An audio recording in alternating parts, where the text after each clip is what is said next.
चित्रकूट में जाइएगा, दो दर्शन आप करिएगा।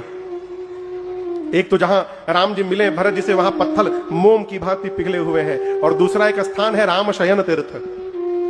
एक विशाल पत्थर है, बड़ा सा पत्थर। उस पत्थर के नीचे एक महात्मा रहते थे।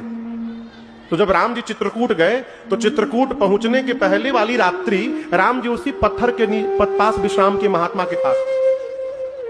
तो राम जी महात्मा से बोले कि मैं आज यहीं विश्राम करूंगा रात्रि में। अब महात्मा बोले यहां मैं कहां सुलाऊंगा, मेरे पास कोई कुटिया नहीं है, बस एक यही पत्थर है बड़ा सा। तो महात्मा ने, राम जी बोले मैं इसी पत्थर पर सो जाऊंगा। महात्मा ने सोचा कि मेरे प्रभु कोमल है, पत्थर का सतह कठोर होता है, राम जी सोएंगे तो ये पत्थर शरीर में चुभेगा इनके। तो महात्मा ने तुरंत कमंडल से जल लिया हाथ पर और उस पत्थर से कहा, विशाल बड़ा सा पत्थर है, हाथ में जल लेकर पत्थर से कहा कि मैं आपके नीचे बैठकर जीवन भर भजन किया हूं, आपने देखा है।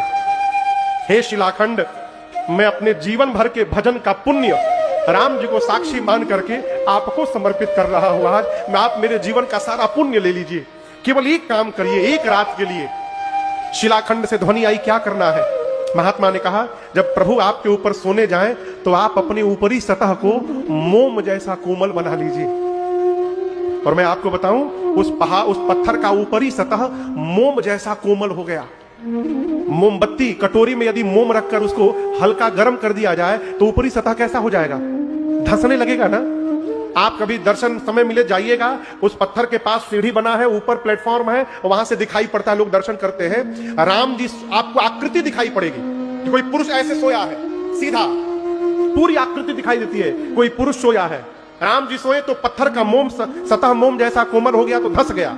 राम जी सोए, राम जी के बगल में राम जी का बाण रखा हुआ, उसकी आकृति है, और बाण के बगल में सीता मैया हाथ की तकिया लगाकर ऐसे मां सोई है, उसकी आकृति बनी हुई है, और उसके बगल में भगवान का धनुष रखा हुआ है। ये चारों आकृति उस पत्थर पर दिखाई पड़ती है, धंसा हुआ है पत्थर।